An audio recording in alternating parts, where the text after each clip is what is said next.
Good evening, you guys. Let's wait till we get a few on here before we get started. Hi, Alice. Hi, Jim. Charlene. Hey, Greg. Hey, Kim. Gordon. Cool up there, Gordon. Hi, Jen.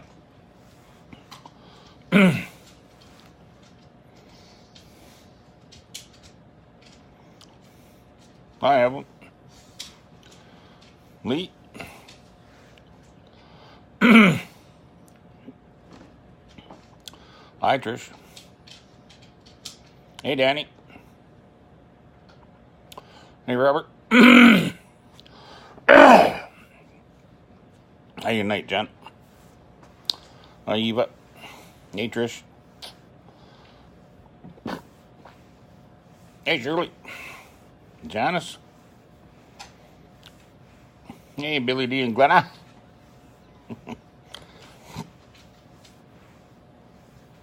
Hey, Trish. Evening. Hey, Brent. What's new, Trish? Hey, Greg. Hey, Lee.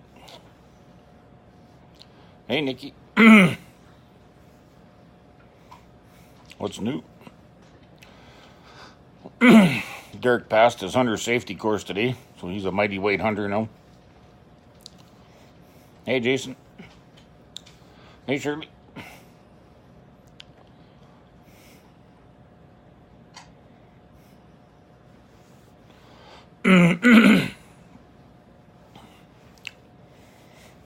So anyway, I had a few questions sent to me.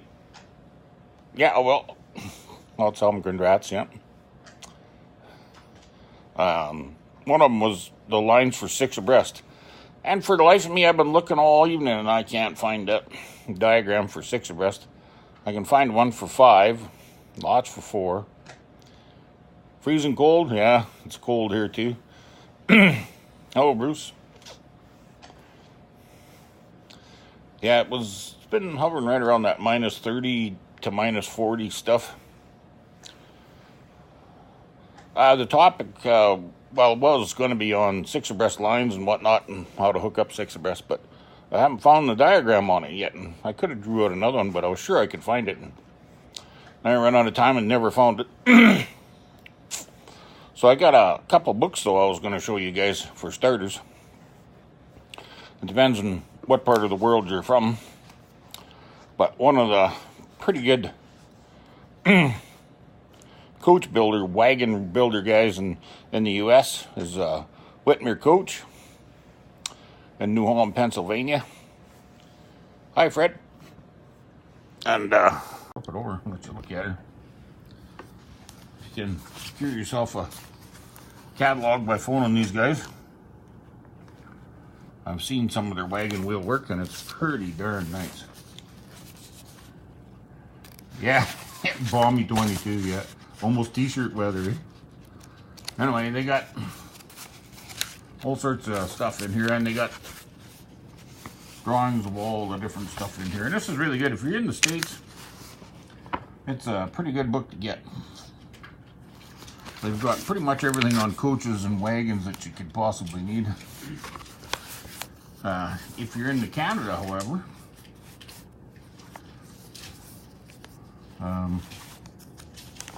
where's that? Oh, here it is. There's a new guy. He bought out Creekside carriages. And here he is right here. Milverton Carriage Works, he calls himself. And he's taken over from Creekside. And they got carriages and buggies, buggy parts. They have carts, all the different trappings, including LED lights and all sorts of stuff. They have new manufactured fifth wheel parts, steps, seat springs, buggy springs, single trees. They do wheels as well. They have some wheels in stock of the standard sizes, but they also have a whole bunch of stuff they'll build. You have to get a quote from them. They have newer Timken bearing wheels. These are my go-to guys when somebody brings me a Robert's garage that has the wheels all snapped to shit because they use garbage for spokes. These are the guys I go to get good wheels. Hey, Jason. For, you know, Canada, bring it up from the States, the shipping gets pretty pricey. It's even bad enough just to cross to Canada, but these guys are my go-to guys. They make good wheels, really good wheels. They have pre-made buggy bodies, Democrat bodies and seats. They have the fiberglass seats and the wooden ones. So if you're building a coach, a carriage, or a buggy, you can order all the parts you possibly could need and then assemble it yourself. They do carry some log and stuff. They carry just poles. They carry bobsleighs, big bobsleighs, small sleighs, training sleds, you name it. And that's these guys right here.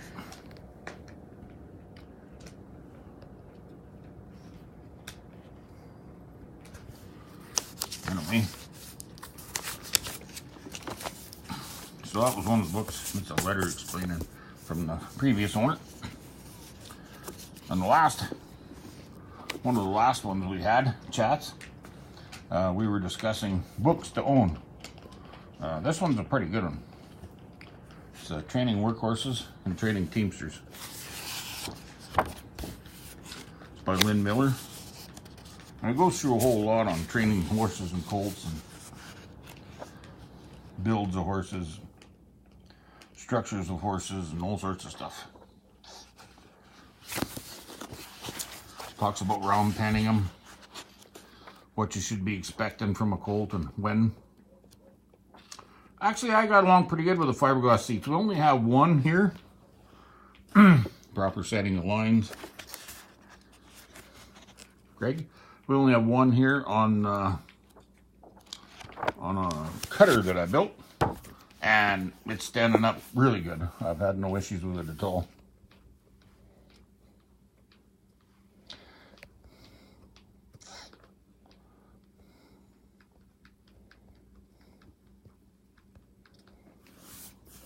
Anyway, this is a pretty good book to get.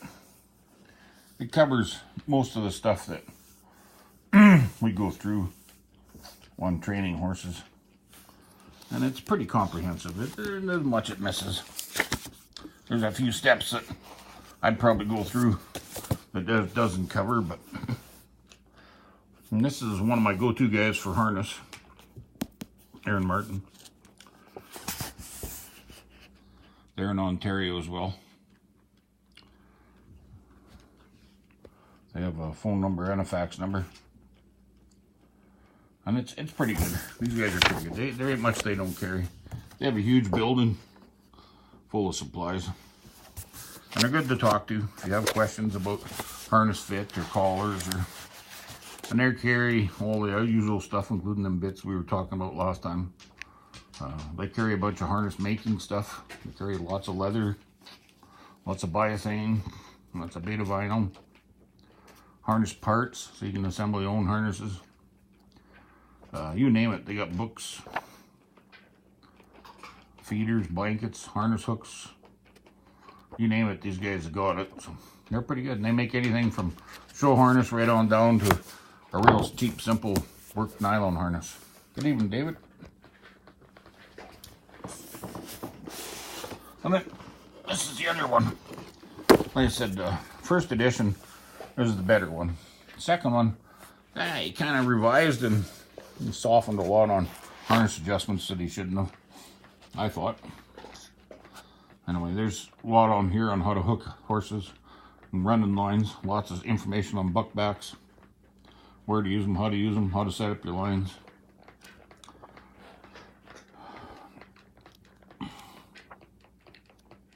All sorts of good stuff.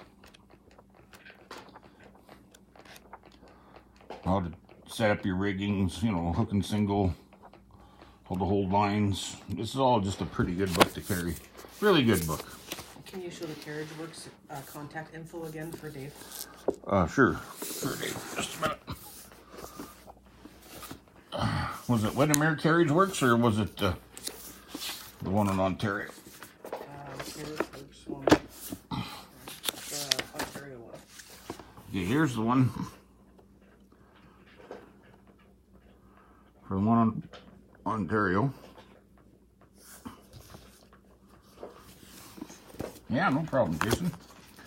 And here's the one for Windermere Coach.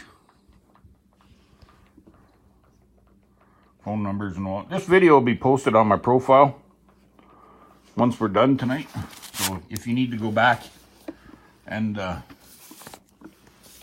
see for, figure out a phone number or whatever, all you got to do is just go to my profile and click on the video, and it'll be playing.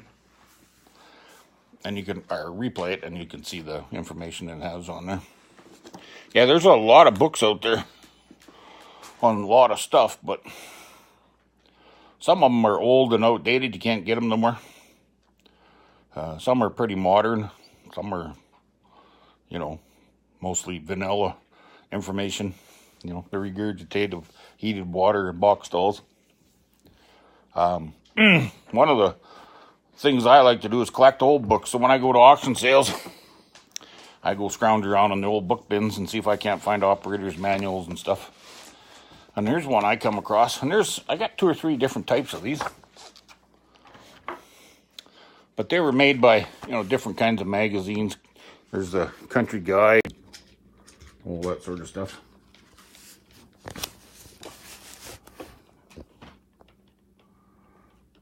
Okay, where are we here?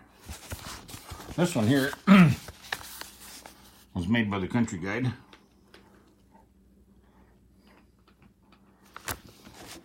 And it has a whole bunch of stuff on hitching up for farm work. Different kind of hitches, double rake hitches, hooking a disc in front of a seed drill, hooking 2 seed drills together, different for configurations, different ways of hooking horses. Here's one for pulling 2 binders. There's one for pulling 2 horse mowers. Here's one for pulling a disker and then a binder.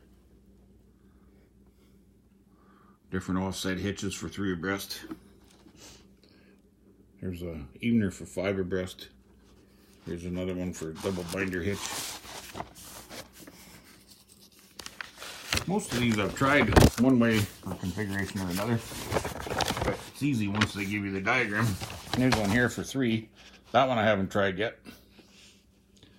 And then there's different, homemade implements you can use for yourself that are pretty cool. Different methods of building log homes. Oh, geez, there's plans for building homemade wagons and stuff.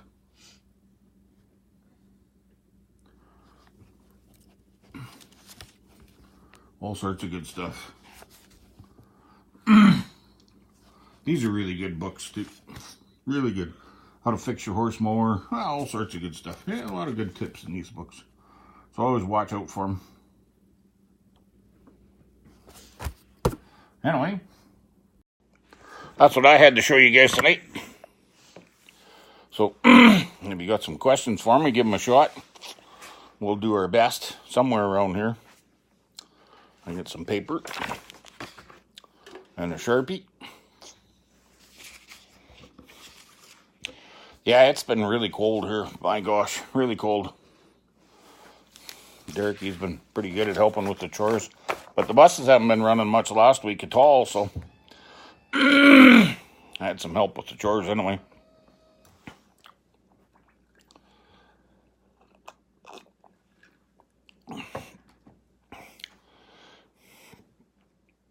Oh.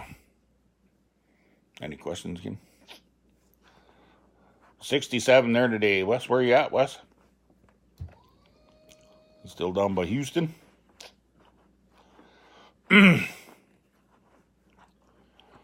Somebody was asking me, here's one of the ones I wanted to mention too. Somebody was asking me about driving horses in cold weather. What temperature do I? Have I ever used a chiropractor on my horse? Baytown. Okay, right on, Wes. I can't honestly say I've ever had a horse that needed one, but I have heard of good results from somebody using one. Brian is a certified equine massage therapist, but I told him, if you're welcome to practice on my horses all you want. He says, well, I never see any that need adjusting. He said, I see a lot of horses out there that do, but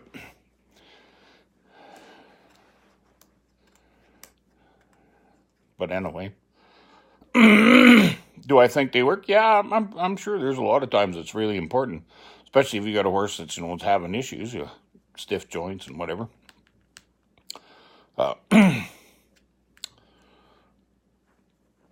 Like I said, though, I really rarely have ever had a horse that's ever needed any of that kind of attention. The biggest thing we ever have with a horse is usually when they do something to themselves, like injure themselves or get kicked or something dumb.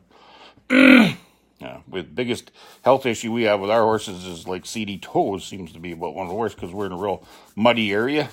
It seems to be a bacteria in their foot. Seems to be one that comes up fairly often.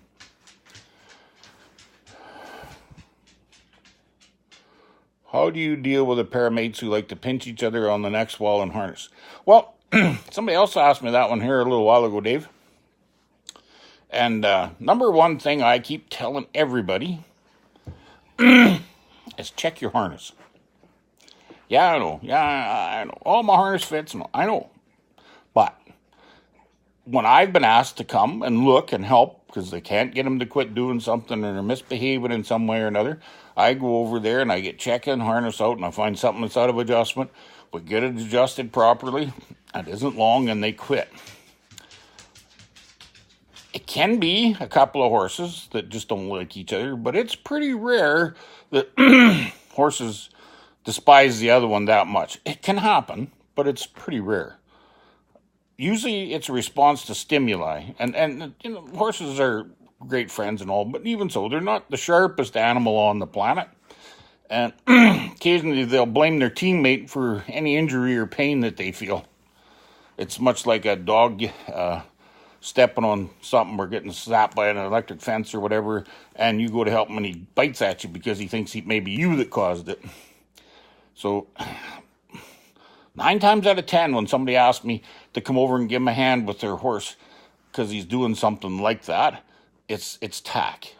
At that 10th time, it can be, 2 horses that don't like each other. So if I got 2 horses, per se, they've gone through all your tack and your collar isn't pinching, the breast strap isn't so short that when you go downhill it pulls on their necks and makes a sore, or, the crack in the britching seat isn't pinching, or that little nail that's sticking out of the harness somewhere that they use to hold it together while they stitch it starting to work out, or if you've gone through all that and can't find anything, then I would use a jockey stick. It can be different configurations and set up in different ways, but if we got 2 horses that are nipping at each other, I would put the jockey stick between the bits with a snap on each end, so he can't push his head over here and this guy can't push his head over there. It's going to take a while. It's not something you're going to cure right away if that's what the problem is. Hi, Jason. How you feeling tonight, bud? Hi, James. Hi, Nancy. Anyway, put it from bit to bit if they're both nipping and leave it there for quite a while. If it's just one nipping at the other, then I would go from, say, the breast strap ring to that other horse's bit so that he can't nip the other horse. And it's going to take a while. If it's a habit that's already kind of got established, it's going to take a while to get him to stop. I'm not going to make it, I don't think. The doctor hasn't given me travel plans yet, Jason. We really, really, really want to go to Texas this year. I mean, that's one of my highlights of my career to be able to go down there. But the doc hasn't given me travel plans yet, and they're just starting to change a med again, so I got to go through 6 or 3 months of trial with that, and February, March, April, May before I'll know whether this is a go or not. So hopefully they get this shit sorted out, so by next summer I'm good to travel. Yeah, you can switch sides with a malice with the horses that are nipping at each other, but if it's a tack problem, it's not going to stop it. if it's the horse really hates the other horse, then switching sides probably isn't going to help. Yeah, I would try it maybe in combination with a jockey stick, switching sides, just to break up the routine so that he doesn't have that same habit forming that he's going after. So anyway.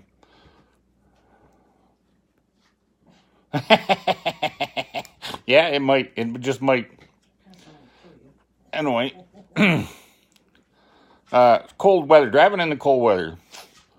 So for us guys here doing chores around home and whatnot, you can pretty much get by any kind of weather doing chores, as long as you're not, hi Mary, as long as you're not working them hard so they're puffing. Once they start puffing, yeah, once they start puffing though, what can happen is that the air comes in faster than their body can warm it into their lungs. And it actually gets a bit of a frostbite in the lungs. They're breathing so heavy. And once it starts to frostbite in the lungs, it ruins them little capillaries inside the lung. And then it can cause like a drowning influenza or like a pneumonia almost. And you want to avoid that. So you want to kind of stop from over-exercising them so hard, feeding cows or whatever, that they're going to really puff and wind. Giving rides, we usually stop at about minus 20 Celsius. That's about 0 Fahrenheit, maybe a little lower. Because, well, mostly people don't enjoy the ride much when it gets that cold. The little guys especially get cold pretty fast. And you're always moving right along when you're giving rides like that. I do have done rides at minus 25, 30, but it's rare. And when we do it at a real measured pace so that the horses are just walking along easy. But everything at that temperature, no matter whether it's a sleigh or a wagon or whatever, pulls way heavier. So you got to be really diligent about not overdoing them. Did I miss a question there, Kim? Hi, Blaine. How's your daughter doing, Blaine? Hi, Kathy. Gordon was wondering the cause of a gelding to have his sheath swell in cold weather stretches. No problem urinating, it's a normal color, 100% normal otherwise, it's just visible swelling in the cold. Usually that sheath swelling thing can be a high nitrate, so your feed maybe is fertilized. Your hay may be high in fertilizer content, like nitrogen in content, and that can cause that swelling. What the hell do they call it now? I've seen it 3 times. There was a horse in Ukrainian villages like that, and if you got hay that was been heavily fertilized, his sheath would swell up, and it would get quite full, and it would be concerning, because especially in cold weather, you wouldn't want to see that whole sheath full of fluid. Edema is, and the vet had a name for that. So what we did is we switched them to a different feed that we knew hadn't been fertilized. It was more of a grass hay kind of a deal. And that swelling seemed to go away, Gord. Do you make your jockey sticks or buy them? I make my jockey sticks myself. I use that 1-inch light pipe conduit, for electrical conduit. I drill a hole on each end, and then I wire in a nice heavy snap on each end. Yeah, it's not every gelding, Gordon, that'll react to that heavy fertilized hay. I'm not saying that's always going to be the problem. The ones I've seen with that problem, that's usually what it was. And after, 2 or 3 times, we started kind of figuring out if he started to show, well, we changed hay and he seemed to go away. So, yeah, not every horse is going to react to it. There's only certain horses. It's kind of like allergies. Some people have hay fever, some don't, right? Some have a reaction to that heavy fertilized hay. So, what was that one again? The jockey stick. The jockey stick, yeah. And I think it's 52 inches of them. And I just drill a hole on each end, and then I take some heavy number 9 wire and I go through it a couple times and around a big heavy like a halter shank snap. Yeah, give it a try, Gordon. You're out nothing to give it a try. Just try some different feed. Maybe, go buy a couple bales of whatever and stick him on it by himself and see if he changes. That's what I found with it anyway. And then I think it's 52 inches or 54, something like that. But either one will work. Depends on how big your horses are. And I use a big heavy halter shank snap on either end and I wire it in. And it's kind of wiggly and floppy, but you kind of set it up so it doesn't poke. How do you figure out how long to make them? It was just by experimentals. Your neck yoke's 46, so you're going to want your horse a little, you're going to be on the outside of his bit and on the inside of this guy's hame. It just worked out to 52, I think, in the end. And it kind of hells them out a little further than just straight ahead. Just so that it kind of, encouraged them to stay away. And it's loose and wiggly, so, if you got a 44 or 46 inch double tree and this thing's 52, it's going to lay flat-ish normal on the outside of his horse, and when he bends, it's going to tip it in. So there's some wiggle room. He can move his head in and out about 6-8 inches. So you don't want to restrict him, hold him solid. You just want to keep him from being able to bite the other guy. But yeah, mostly just experience on the jockey stick. There's some guys use driving abreast with jockey sticks too. They're okay, but I find them more of a use as a training tool than as a working tool. I'm not sure if that makes sense to everybody, but it's clangy, it's bangy, and there's a chance they bump on it, and, you can bump themselves around a little. It's okay if you're trying to keep them from biting the other guy, but it's not something I'd want to use all day, whether they're bumping and banging themselves and bumping the other guy and inside out. Could you explain the jockey stick, because everyone doesn't understand? Do you put the jockey stick on, or I'll draw you a picture, Evelyn. You want to come hold the camera? Sweetie pie. I'll move this out of the way a little.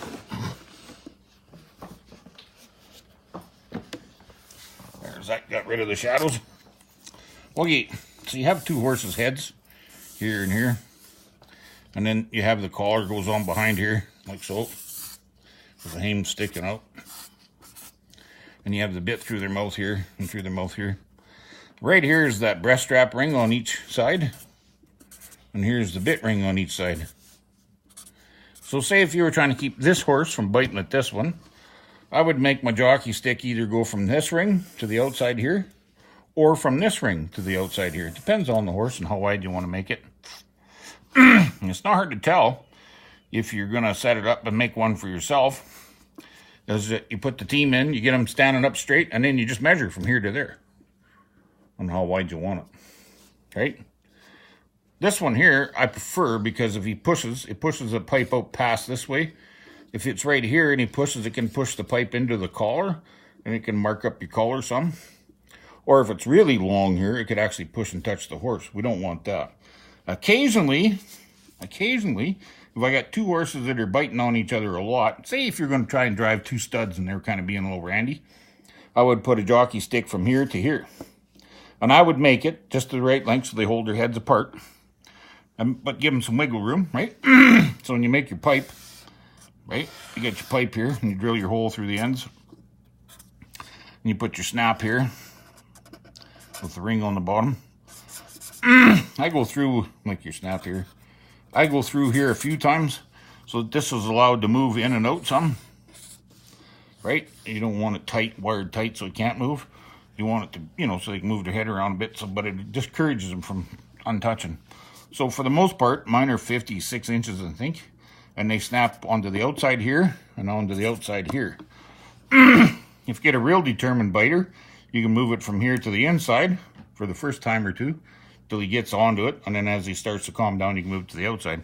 The trouble is on the inside here, if he pushes against it, he could bump into the end of that pipe or into the end of the stick or whatever, And you don't want him to hurt himself, but you don't want him hurting the other guy either. Over or under? Under. So if you had a picture from the horse from the side here, here's his head, comes down like so. And his neck comes back like so. And your collar's here. You would make your jockey stick come from the other horse, which is over here. Right? You would, and his collar hangs down here. You would make it come from there over to this outside for the horse here, underneath. But over top of the neck yoke. See, here's your neck yoke for your pole here. Right? You want that jockey stick to be above that, but you want it to come from the far horse's collar to this side here, underneath.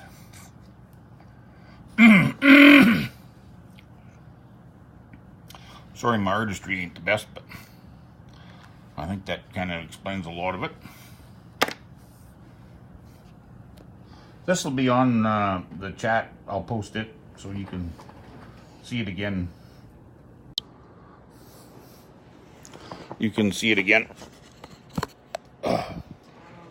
What do you think about using a swing tongue from a 6 of hitch to drive a 4-up hitch when training? Swing pole? Yeah, no. For 4-up, you generally don't need a swing pole. The lead team can't really hold anything back because the moment the wagon pole starts to push, it's just going to buckle like so. So they really can't help back you up any. There's some people think that their horses are going to freak out and try and take off or turn so wide that they're going to break the lines if they don't have a neck yoke in between them up front on them leaders. But honestly, if your lines are that weak that they're just swinging wide is going to break them, buy some new lines. Generally, you kind of want them lead horses kind of loose so they can turn pretty sharp. Having a swing pole in there isn't going to help you turn corners or any of the above. So generally, most people don't use them. There's the odd guy that used to, back in the 70s when they were just kind of reinventing all this stuff. But if you got your pole here in your double tree, you got your single T here. Usually when you come out, you just make a clevis attach here to put your double tree on. Here. To put a swing pole on, you'd have to come up here and put a neck yoke on. And like I said, it really doesn't help it or hinder anyway. I mean, if your lines are good and strong, which all lines should be, they should never be using weak lines. You don't need to tie them together. I've seen some guys, though, run a strap, kind of cheater strap between this breast strap ring and this breast strap ring. But what I found, if you're trying to turn and you get one horse behind the other, so say you're turning a corner kind of sharp, and you get one horse up here and one gets lagging behind a bit, that they'll get fighting over this strap and it can pull a collar right up halfway up his neck. So I dealt. Hi Granny. Hi Kim. Hey Dirk. Dulce's hi. Hello. I generally don't recommend using a strap in between them, and I generally don't recommend using a swing pole. Take your team for drive, your lead team for drive a few times. on just ground driving. And get them used to driving without stuff up in front of them. But yeah, normally I really haven't had an issue with. They're good steppers up front, which your lead team is, right? They got to need the good steppers, but they want to be well schooled. You'll find that that's not a problem.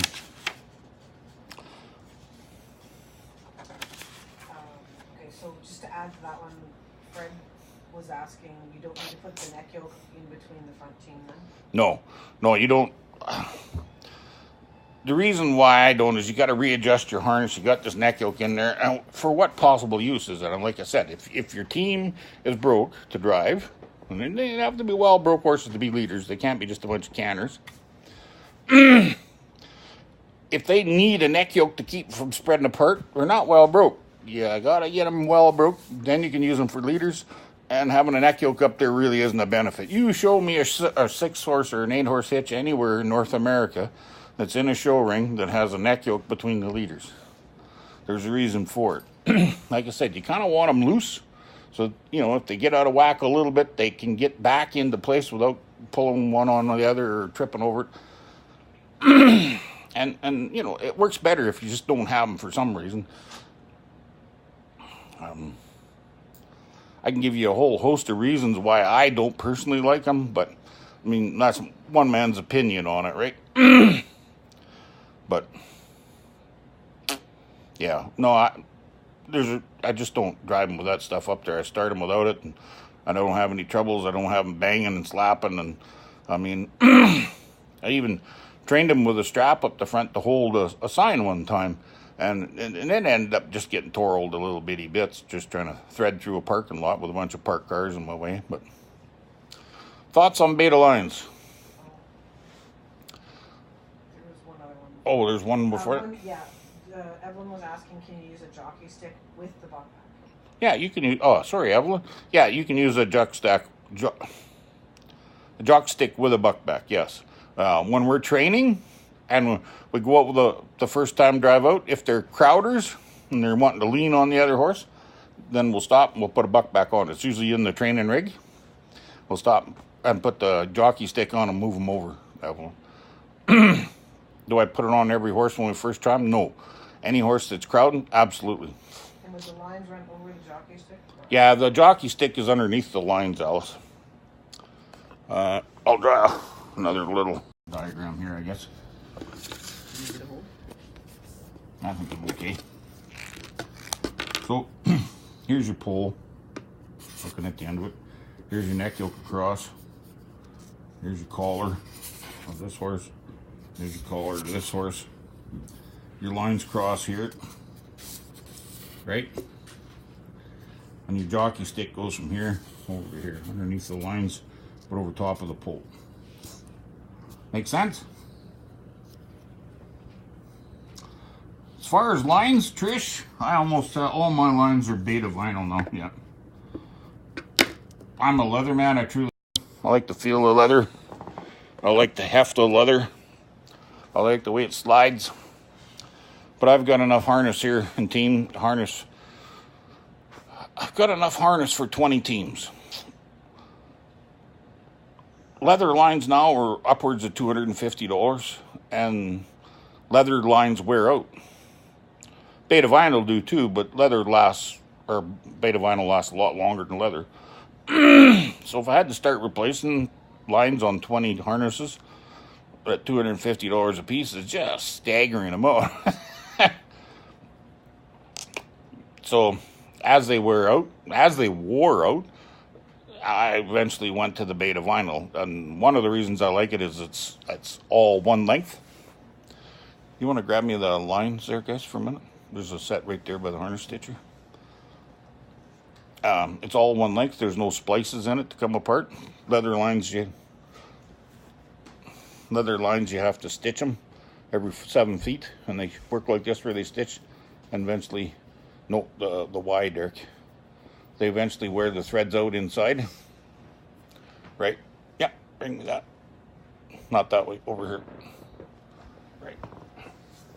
So with the beta vinyl though, one of the issues that you can have with the beta vinyl is that this buckle can get pulled through the hame ring. So to stop that, I went back to what they do with leather lines. They double it. And if you double it, it makes it really stiff right there, and it won't go through the hame ring. See there? It won't go through. So if you have a horse duck or whatever, they can't pull it. Some guys put a ring here, a bunch of stuff, but I find doubling it makes it just disappear. And it looks like a team line should look. It adds extra strength right where the buckle goes through. And it won't let it go through the ring. See there? Whereas if it's just one piece, you can bend it through easy, right? It'll bend through easy. But if it's doubled, it becomes very stiff and won't go through. So that's the only consideration I have on the beta vinyl, because if you're going to use them, I would have them doubled right there where the cross check goes on. About 16 inches is about right. Yeah, hey? The beta vinyl has that do in the cold. It doesn't get stiff in the cold either, no. No, well, it's 30 below and everything. Everything's stiff, but leather lines can get really stiff in the cold, especially if they've been oiled recently. But the beta vinyl doesn't seem to change much. No, you can't buy them double, no. You can order them doubled. You got to explain what you want when you order them. But most of the time, the harness shops just build whatever's quick and simple because they have to make money, right? So in order to make money, they have to have multiple productions. So, but you can, when you order them, tell them exactly what you want. About 16 inches, and about centered with where the cross checks would normally buckle on. You want it stitched double there. And we've had really good luck with that. It's never jammed in there. The only time I had that jam in there at all was before I got it doubled. And anytime anybody buys harness from me, I generally take it and I double that for them once it shows up. I am a supplier for Martin Harness. I buy it from them and resell it here. And that's what I do with that stuff, is double it up. Any other questions? I'm missing something. Hi, Chad. I missed a bunch of questions there, guys. Sorry. Hey, Kevin. You're awake, are you? 2 a.m. in the morning? Nope, you got them all. Jockey Stick. I'm in Canada, Steve. So yeah, I can order it right from Marin Martin and send it right to you direct. It doesn't even stop here if you don't want it to. But if you want me to do the few quirks to it, then I bring it here and I double that lines up and make sure it all has billeted ends on the line so they don't come unbuckled and whatnot.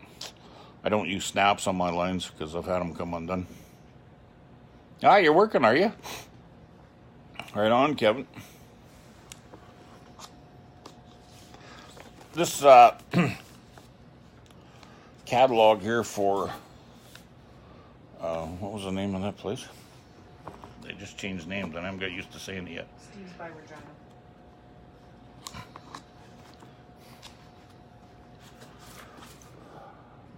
Milverton, that's it. Right on, Steve.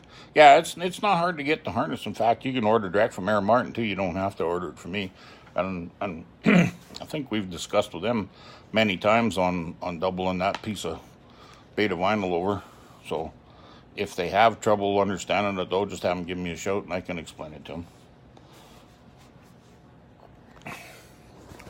There's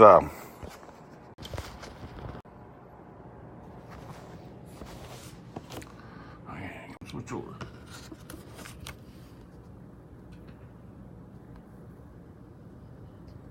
Wow. There we go. These guys here make a pretty decent bobsleigh. I've had no complaints with them. And they're pretty reasonable. That's runners. Where's the whole sleigh? No, that's the whole sleigh. Right at the top there. Get the shadow out of the damn thing. There we go. If I was going to order a sleigh, though, I'd go the 4 foot wide. It's only a couple $100 more. And the 4 foot wide sleigh is much more stable. The 3 foot wide makes it tippy. Hi, Jeanette.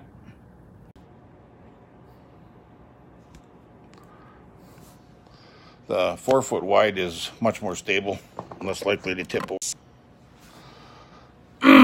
Less likely to tip over, so I would invest in the 4 foot wide one. I just hit a feature on the phone and boy, it got bright. Poof. But these guys, Aaron Martin, they deliver ship worldwide. They're pretty good.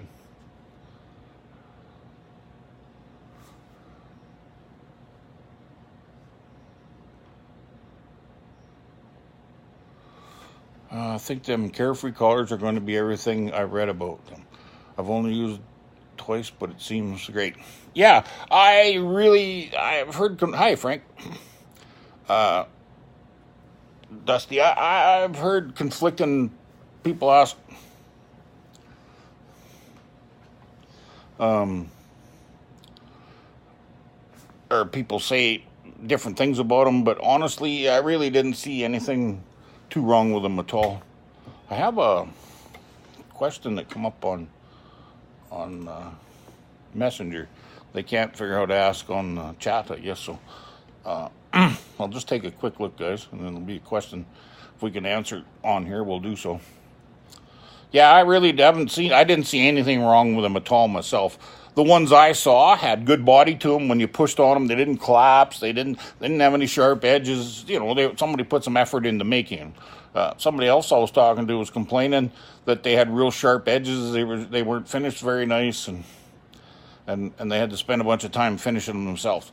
That may be. There might be more than one manufacturer, or they might have improved as they've got along. When the first colors come out, they might have been a little, you know, a little rough around the edges, and they've improved. Okay. Okay. Just give me a sec here, guys. It's going to take a minute to load. Hi, Dean. Yeah, white cord, eh? Yeah, it's a cool one. Yeah, you guys had lots of that cold weather up there too, eh, Dean? Yeah.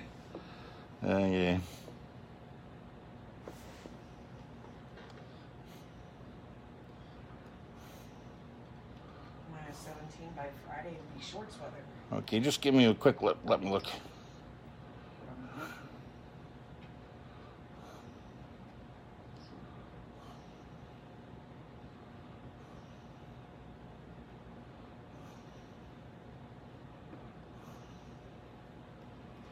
Okay, I know it's more on a build of it. Somebody was asking a question. Oh, about cold weather driving. So, yeah, our cutoff is 25 Celsius, which is 0, -5, 6 degrees Fahrenheit, somewhere in there. You know, for hay rides. -40, I don't think it's just good enough for human or horses to be out there working. So if something else will run like a pickup, I'll go drag feed out with that instead for the day or a few days. But generally, one of the things we do is we use that big wide, they call it hockey tape up here, but it's that medical tape. It's that white cloth tape that's fairly sticky. You use it for bandages, or you know, boxers use it to wrap their hands in or whatever. We wrap our bits in that to keep the frost from getting to them in cold weather. I've seen it actually cold enough, well, the bit was in their mouth, that they started taking off little bits of skin on either side from the bit sticking, just like your tongue does to a metal spoon or whatever when it's really cold. So we tape ours all up, even the ends of the bit. Make sure they're taped really good. 2-3 layers. And it's not hard to get off. When you want it off in the spring, when you don't need it anymore, you just take your jackknife and off it comes. And it just peels right off like an orange, so it's no big deal. What other question was there, Kim? Did you guys, yeah, okay. Anyway, we're gonna start doing some training here. We got some saddle ponies that were supposed to be coming for training as soon as Brian gets back from Virginia. He's been down visiting his family down there. He'll be home on the weekend. And then this coming weekend, we've got 3 outfits going out for, well, in Canada they call it Family Day. We'll be in Vegreville, Vegreville at the community center. Yeah, the social center. Social center, and Viking at the community center. And then for the first time, we've been asked to go to Elk Island Park and give rides there with the buffalo. Not driving buffalo, but they're there. They have buffalo there. They have a breeding program or whatever you want to call it. Yeah, but they're right out there in the golf course with you. So you sent me a picture there, Gordon. What is that? The snap for, you thinking for line snaps? Yeah, no, I don't use snaps at all on my lines, Gordon. I've had them come undone on me. I've had that snap. There's the twisted wire snap. You name it. A horse gets bored in the parade or excited or anxious or whatever, and they'll start fidgeting with it, and they'll get that thing undone. They can tie knots with their tongue, so I generally don't use snaps for that particular reason. There's a question I missed.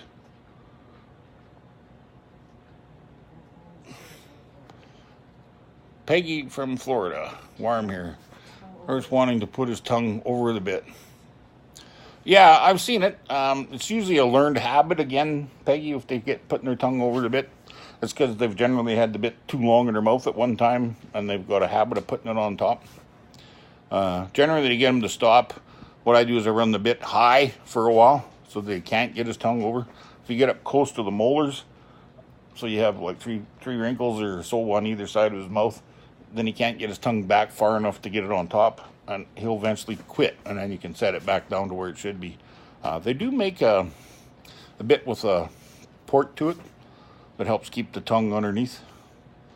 I try to stay away from rollers and that kind of stuff, because that just gets to be habit forming for them when they get playing with them. I find it's just better to just get them set so they stop the goofy habits and then work on it from there. But yeah, that's what I do with mine if they've...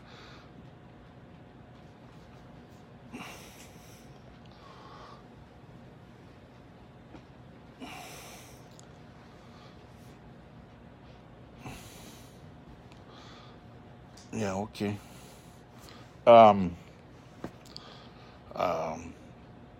What was I talking about? Sorry, guys, I got distracted. Oh, with the tongue over the bit. Yeah, I find that if I keep the bit up high for, it might take a month or two to get them to quit. Once they stop that habit, then it's usually not an issue. You can set it back down normal afterwards, and they'll quit. When we first introduce a bit to the horse, when we're teaching them to drive, we usually set it fairly high.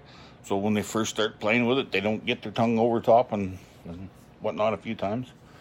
But some horses are just nervous ninnies and they like to play with it anyway. So I had one horse, for an example, had a flapper on the bridle. And he got to playing with it by flapping it. It had a flapper in that brass decoration on it. And he got to playing with it. And he'd go flap, flap, flap, flap, flap, flap, flap, flap, flap. Oh, jeez, it drove me nuts. So anyway, when I ended up owning the horse, I cut that flapper off that bridle. Every once in a while, he still throws his head trying to play with it, and he can't find it, so he quits. He'll do it 2 or 3 times, and it's not there, and he quits. But I mean, it's been 10 years, so you'd think he'd quit, but you never know. Sometimes they go looking for a problem. Oh, any other questions, guys? Did I miss anything?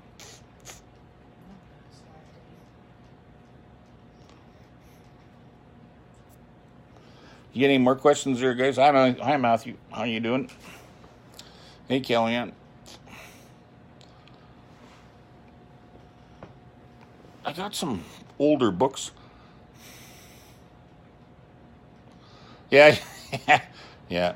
I just took that flapper thing off his bridle, and that seemed to end it anyway. He quit playing with it after that. But hello, Susan. How are you doing? Is it cold up north? Yeah, we been busy. It's just when it's that cold, it's just so much work doing chores. It's much more work if you just have a flat tire on something, let alone trying to get everybody fed and watered. And we had the extension cord burn out, Dirk? Yeah. And to spend about an hour out there with a pick trying to dig up the old one so we could find the other plug in so we could join in the new one, plug in the stock tank heater. Have a wood one, but unless you're sitting there feeding it fairly often during the day, it's not that much good to me. It's all right if you go by every few hours and throw a little more in, but if you're not there to do that. Hi, Richard. Good evening, Mike. How are you doing? No, that's all right. You're Walt. You must have been driving, were you, Richard? Yeah.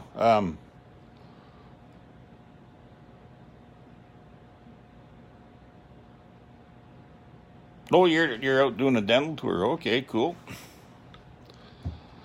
Oh. Yeah, we've mares are starting to show though in full. We got a really good picture tonight of the horses coming across the field up for some grain, and there's sun dogs on either side. It's got to be cold to get good sun dogs, but... Oh, yeah, right, you're on that wagon train next week. Yeah, you'll be driving. How's that buck back working for you, Richard? Is it helping? Hey, Randy.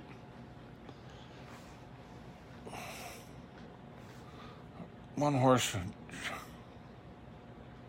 from destroying buildings. There is a spray, Lee.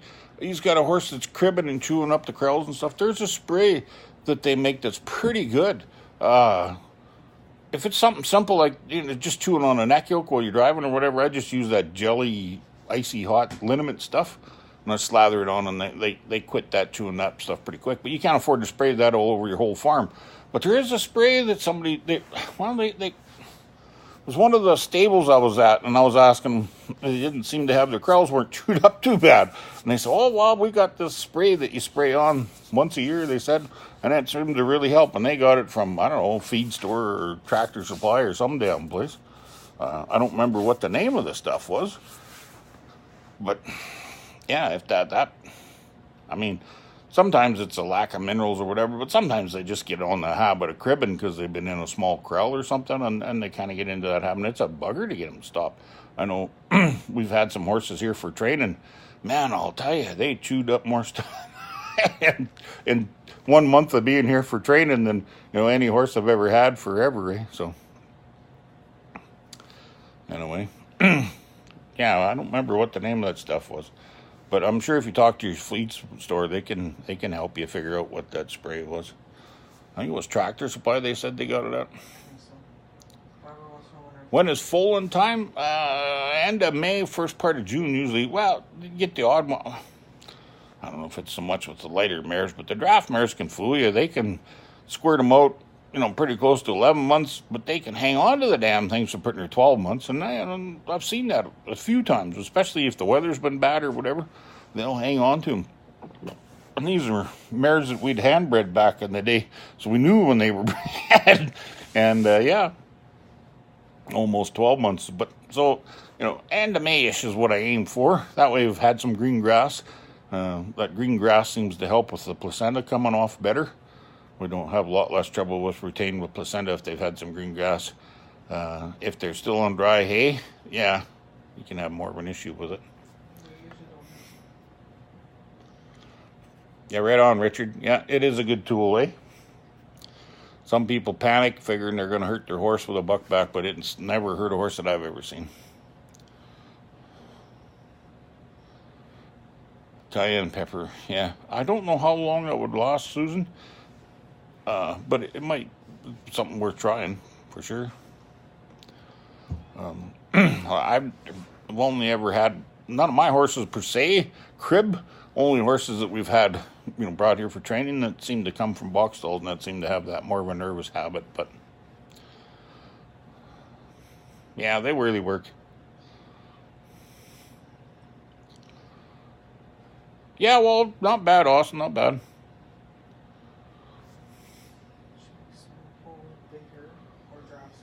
Takes off doors and a whole lot more. She literally destroys the building. Yeah, I would definitely get some spray on that. Go into your feed supply store and talk to them, see what they got. It might take, a combination of, or, trying a couple different to get her to stop. But, yeah, and then you'll have to reapply it every so often. There is one mare. That's Dottie. She's open this year. She was starting to foal later and later and later, so we skipped her a cycle and rebred her so that she'll next year or this summer we'll rebred her early, so she'll foal again in May instead of in August. So she won't have any.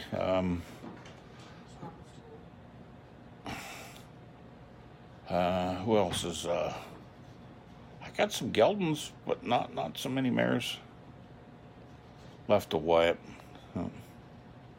So just the one mare, but she isn't going to foal this year. We exposed 8 mares this summer, Austin, and we're expecting 8 foals, but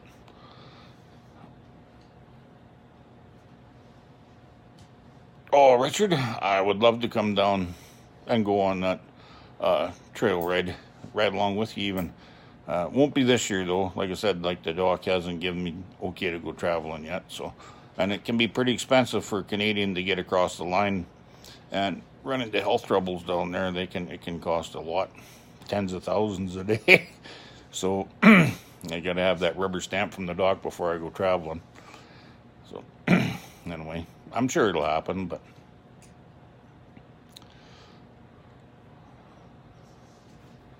give me some details on that though, Richard. And show us some pictures when you go. Take some video, post it on Draft Horse Friends. Yeah, we'd love to see all that stuff. Hey, Debbie. You haven't sent me any pictures of that colt, Debbie.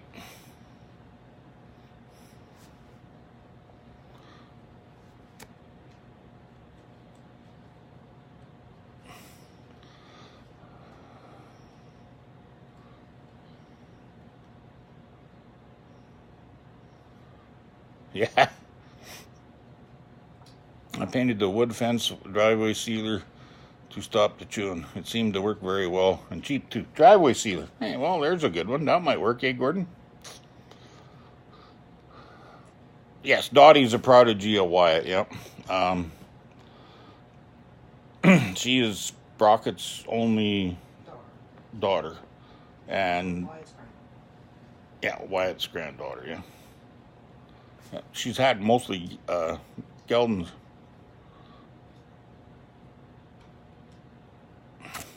Minus 45, 53 with wind chill here in Abernathy lately. That's not much. Yeah, no. Yeah, when it's minus 45, it's damn tough. Hi, Kelly.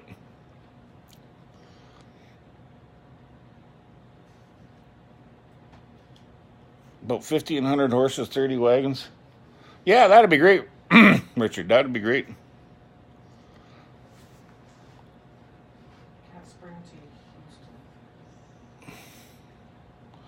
Draft Horse Friends. It's a group I started on Facebook there, Dusty. There's many Draft Horse Friends spawned off from there, but mine's the one with 50,000 members. If you get a bunch of pictures or whatever and post them there, they're pretty much safe. It's a closed group, so... And once you're on there, then you can post videos and that, and it's all good. Yeah. Saltgrass Trail. That's what it's called. Sorry, I missed that, Kim. It's called the Saltgrass Trail Ride. Saltgrass Trail Ride, okay. Cat Spring to Houston, okay. Debbie, I know. Okay, cool. It's in Texas.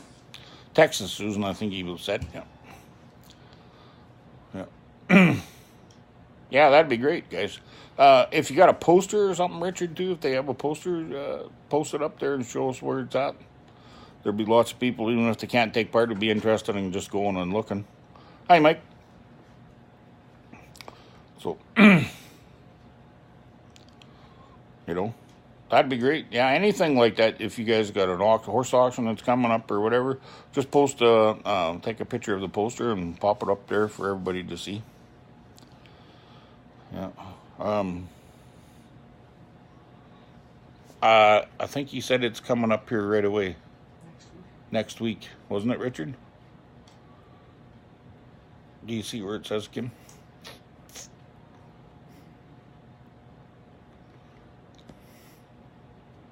Yeah, fly down, biggest trail ride next week. We're going to start with the big hitch again once the ground's thawed and we can start getting them in the field. We got a whole bunch of new ones we're working on, so some of the older ponies are getting old enough to retire, like Wyatt, he's 30 this year, and Buddy's getting up into the late 20s, and Danny's getting up into the late 20s, and so we're going to work on a whole bunch of new ones and get them going. I mean, we started this 5 years ago. You know, they were just at that right age to be really good, and now in 5 years they've got considerably older. So, and Wyatt and Bud and Danny were in the 46 horse hitch I drove, and that was back in 2003. I can't even imagine it's that long ago. 2003 is when I drove that 46 horse hitch. And, man, that's a long time ago. But the horses are getting old.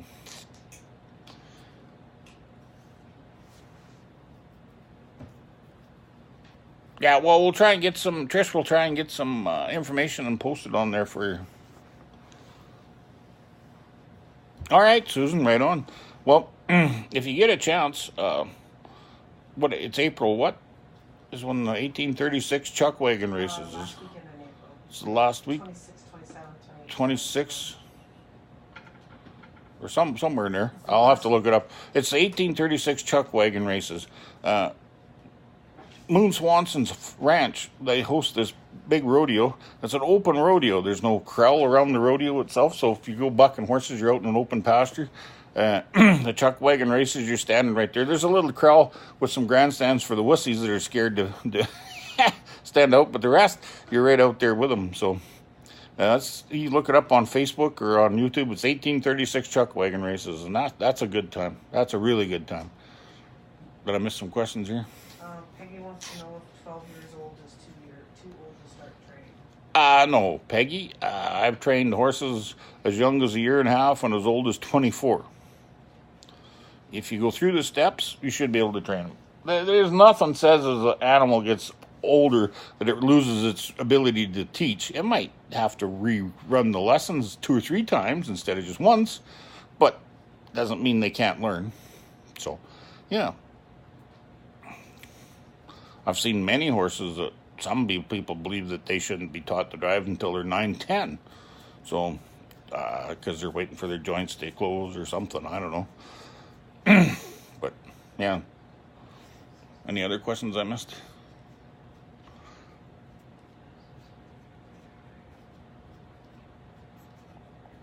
We've been trying to go bigger, Austin, with the big hitch. But, well, I just have a small farm. So we have a limited ability to pasture so many horses and whatnot.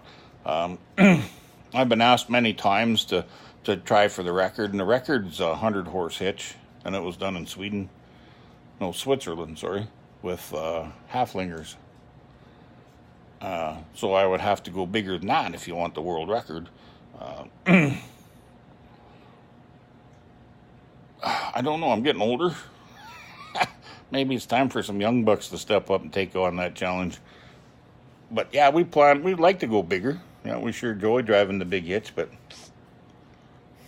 you know Dick Sparrow? I talked to Dick Sparrow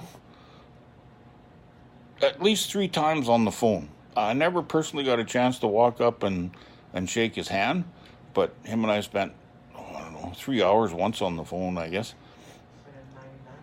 Yeah, that was in 98 or 99.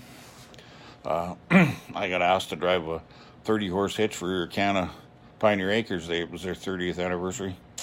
And they wanted me to come down and help them get this big hitch together. And, well, I'd been farming at home with 18, but driving on wagons in town with that many was a completely different thing. So I just out of the blue, looked up Sparrow's phone number in Draft Horse Journal and give him a shout, and it was just after evening meal, and he was in a chatty mood, and he explained it in great detail for me and how he hooked up the circus hitch, and then he sat down, he drew it all out on a piece of drywall, or not drywall, wallpaper, because it was long enough to draw it all on, and he drew it all out, all his lines went and everything, and sent it up to me, and he sent me up an old buckback that he had that was wore out, just for a pattern, and, yeah, and I phoned him 2 or 3 times after I tried it, to, see how to get it set and stuff, and, yeah, he was good. I got all respect for Dick Sparrow, for sure. How wide and how long would you go with 100? I probably wouldn't go more than 3 wide. When you start going 4 wide, the trouble is, if you got a horse that you have to work on or adjust or whatever, you got to step in the middle of the big hitch to get at him to adjust him. Where if you go 3 wide, you can hold on to one horse and reach in and adjust this guy. If you got 4 wide, you got to hold on to this horse and reach way over to get to the other guy. That ain't so good. So, if there's a problem. So I was thinking maybe, 3 wide and stretch them out. The record that they set in Switzerland was in pairs. They stretched them out. They were smaller, so they were down to like 9 foot spacing between each pair. Like each pair was 9 foot spacing, but so I'm not sure whatever the math is on that, but it's a long ways.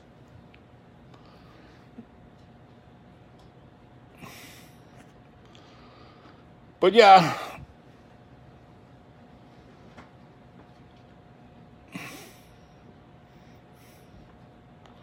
I met Dick Sparrow's daughter, the one that's married to Jason Goodman, Rose, and chatted with her for quite a while. She's a very competent horseman. So is, of course, Jason. He's exceptional. Yeah, about half the horsepower. If I was gonna go with I don't think I could find 100 well-broke Percheron horses in Western Canada right now to do that with, if I wanted to go Percheron. So we tried to go with 50 before, and it was always, I wouldn't. Oh, that's too dangerous. I wouldn't let you use my horse for that. And then there's other, you if you pay me, you can. But all the same, there just wasn't. We tried, even when we started doing the 30, we must have tested 50, 60 horses, and and picked out what we could for the best of them. There was many of them that had a health issue or whatever that just shouldn't be shown in public, and then there was others that that just didn't have the mindset to do that job.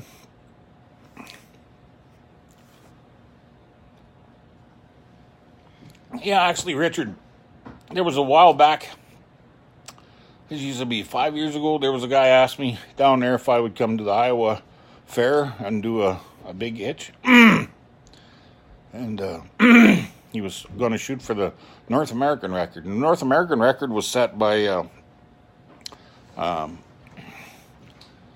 guy in Ontario. He drove 50 Clydesdales.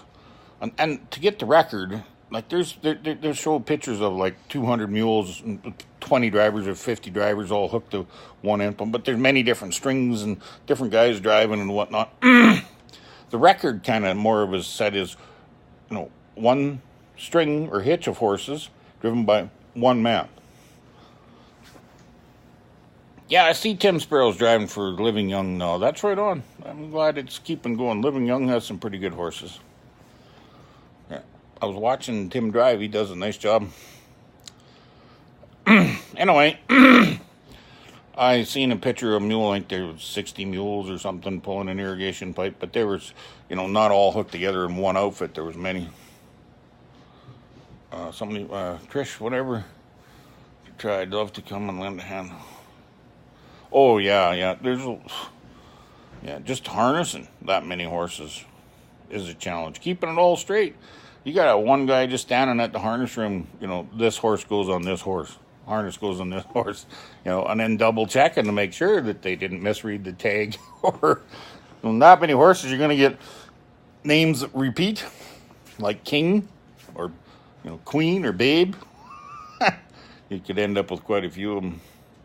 What's the widest you've ever gone? Widest I tried, I think, was 8, just to try it. 6, I wasn't too impressed with 6. Biggest trouble is they start accordioning in and out as they're going, and they're stepping on each other. And when you go to turn, man, you lose a lot in the corners when you're that wide. But the 8 was just a gong show. I mean, you could do it for a show ring for a few minutes, but you try and farm all day for 8 hours with an 8. I've seen pictures of them as wide as 14, but even in the books that they showed it in, they said not really recommended. I kind of agree. My experience has been that strung out teams are usually more comfortable than abreast teams. So, and most of the things they pull, it pulls from the center better. And there's a whole wealth of college, university studies on it and testing on it and stuff. So it's not just in my imagination and my opinion. This is stuff that's been proven to work out that way. So. Yeah, 8 as wide as we ever went. We only went for about an hour, and we thought, this is just nuts. They're bumping into each other and stepping on each other and stuff. So, And then the 6, even that was, you were getting to the point. So you're kind of doing this accordion thing as they're walking, and there's always one really stepping on the other, and you go to turn a corner and some are way ahead of the others because they're trying to do more, and others are kind of behind, and you think you got them all switched around and lined up so they're all lined up so they go good, but next time you turn the next corner they're all different again. And so, but anyway, well guys, it's been a really good chat. The next one will be next Sunday night. Eh? Yeah, it'll be next Sunday night. It'll be same time, whatever time it is, wherever you're at. 7 p.m. Mountain Standard Time here. So,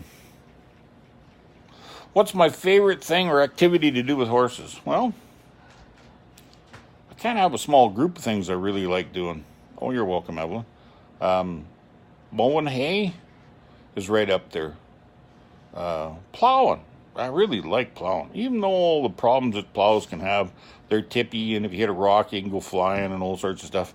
I really, really like plowing. It's the whole right down there in the soil with everything. But then, you know, I really didn't mind doing driving demonstrations, taking 6 or 8 and going full blast around an arena, you know, and doing circles and donuts, and that's pretty hard to beat. Then the big hitch, man, taking 22 or 24 or whatever into Calgary and driving downtown and watching all them horses behave and work, man, that's really hard to beat as well. So, you know, what can I say? Well, thank you, Fred. I hope you guys have a really good week. I've done, was it 3 years I logged with horses, Austin, and it was fun. I got no complaints. My legs kind of started giving up after a while. I got bad knees, so the walking was starting to get to me, but I really enjoyed working them, yeah. Yeah, it's a blast, yeah. You gotta have well-broke horses when you go out with an 8 and want to lope them flat out in the arena or out in the open. There's one driving demo we did. Well, thanks, Gordon. One driving demo we did down in Emberley Meadows, and that's kind of like Spruce Meadows, but it's in Edmonton, and it's got a big competition field for combined driving. Good night, Greg. And that was a big field. You could do whatever you wanted. Yeah, cut right loose. They had some of the hazards wrote and everything. It was pretty cool, really cool. Great place to go. If I were to buy a plow, would I revive an old one or buy it? Well, for me, I like the old plows. They were built for horses better. I prefer them, but you got to be pretty handy mechanically to build one, and you got to be able to rebuild shares and all that sort of stuff. So for someone that's, you know, either doesn't have the time or doesn't have the mechanical ability to rebuild his own plow, then I would definitely just buy one. One of the newer ones that you can just go in and get parts for is pretty handy. Good night from Mississippi. Yep, you bet. Good night to you guys. Yep. No, you're welcome, Austin. Good night, James. Good night, Del.